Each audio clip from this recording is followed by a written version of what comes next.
So I've got some new foundation today, and this one is also by Luminance, and I've mixed about 3 of them up to get the right colour. I mixed these 3, medium deep warm, medium warm, and medium deep neutral. I don't know what that means, but I needed to mix to get the right colour for me, because if I got one that's too light or with not enough sort of oranginess in it, I tend to look a bit grey and ashy. And I just mix them up in my little palette, which is brilliant for sort of dotting. What I've done, you can see. So I've mixed it up in there. I take a bit, then I sort of dab it in the next 2 to get rid of any extra. And then I can come back and get that rather than tapping it off and wasting it. So, just going to start to buff that all over. So I think it's like that with any foundation. You're really lucky if you can find one that is your colour immediately. Obviously there's always MAC, you can always go to MAC and be matched there, but it's not hard. You only have to do it once. And then also, if you're mixing your own, as your skin colour changes throughout the year, mine does obviously just like everyone else, I go a bit darker in the summer, a bit paler in the winter. You can mix your own throughout the year, or if you want to just be a little bit more golden, you can add a bit more to it, you know, and then you don't have to use bronzers which have shimmer in them.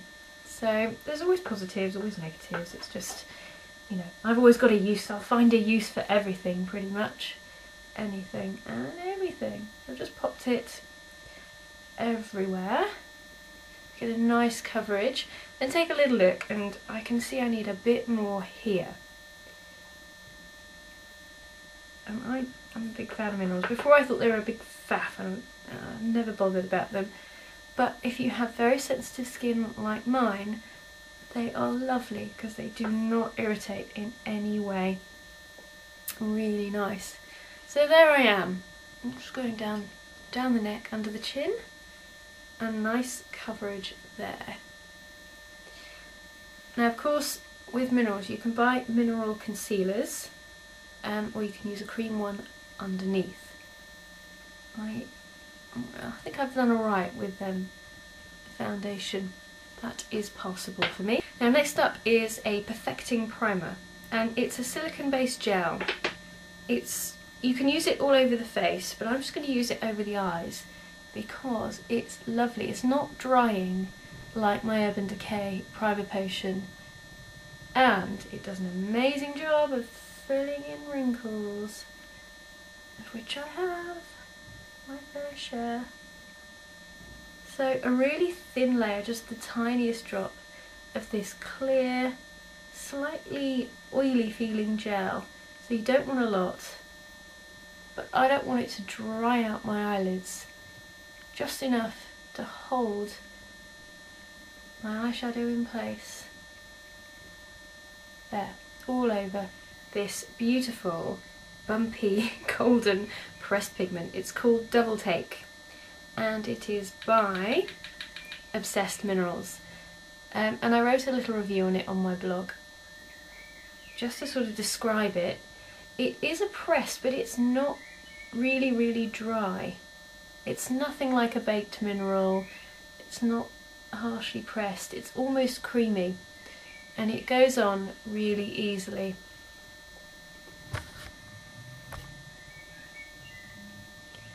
So I think the reason I'm struggling is everything's in the wrong place.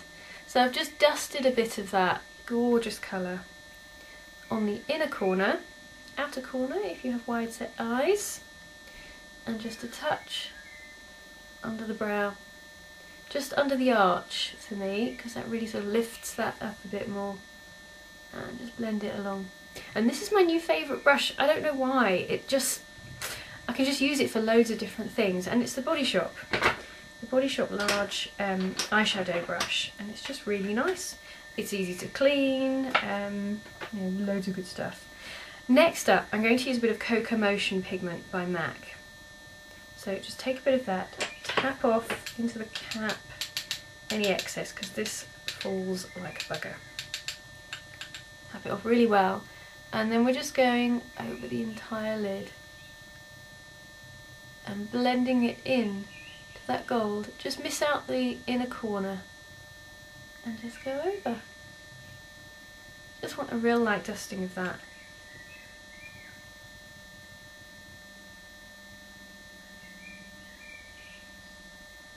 Now, where would I wear this look? Well, I wore it yesterday, and just for going out and about, loved it. But you can make it a lot darker if you need to, if you want to.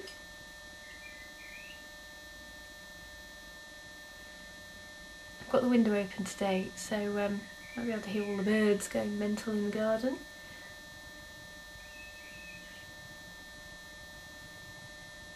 And there we are. Oh, I love that. That's just beautifully glittery and shimmery and nice. Now, just pop the top on. Now, another thing I'm going to use is called Hypnotic. And, oh, wow, I don't even know how to describe it because it looks totally different in the pot. I bring it over. You can see that. It looks like a muddy golden sort of colour, but when it goes on, it has gold, it has pink, it has green. And I'm just going to place that in the middle. And it is absolutely gorgeous. I do love this eye pigment. And it just bridges the gap between the gold and the darkness of the Cocomotion. This is a new colour. It's a beautiful green. So you could use purple or blue, but I'm going to use green.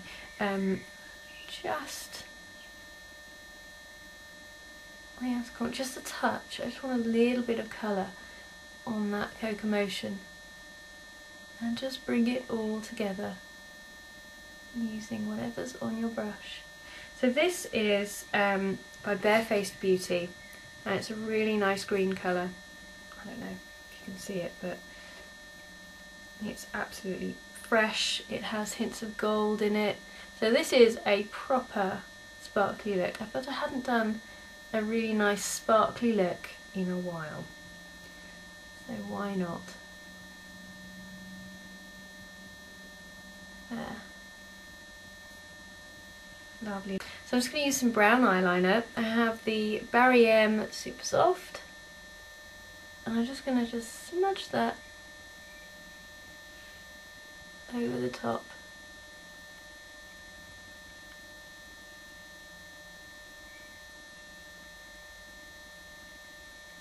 It's nice, close to the lashes and along the bottom. You can do your waterline if you want to.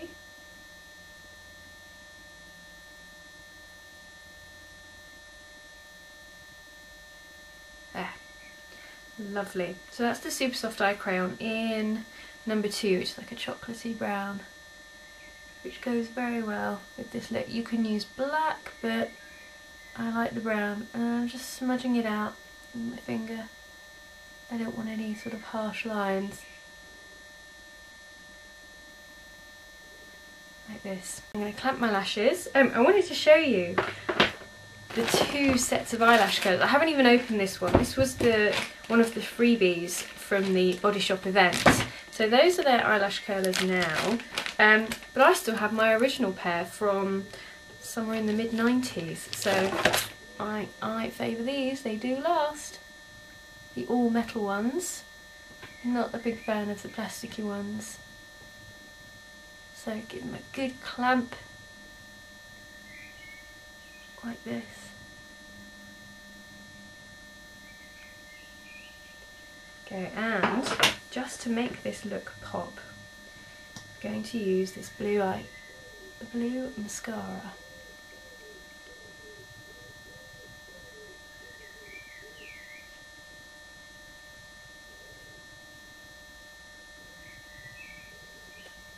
And what this does, it just sets off the brown really well.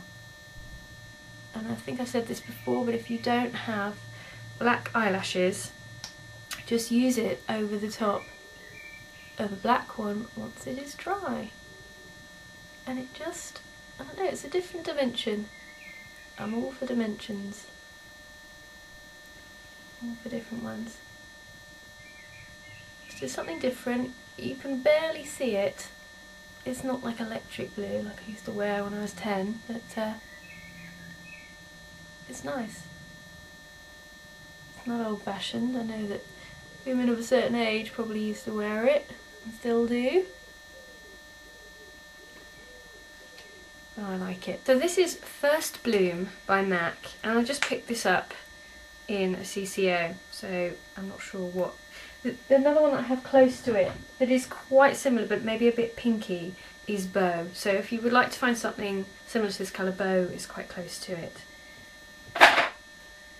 So take some of that and rub it in.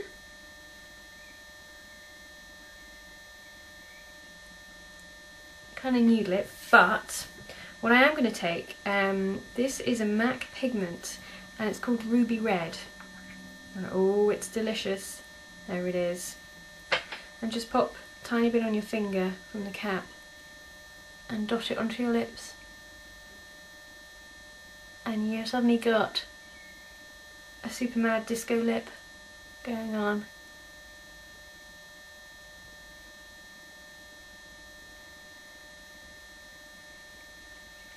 Which I really like. I love the sort of deep, and it is a deep colour without it being too thick and gloopy, which you normally have to get. You have to put a lot of a lip gloss on to get that depth of colour, so mix it up with pigments. And finally we're just going to pop on a bit of blush. This one is called Fresh Roses, also by Lumiere Cosmetics.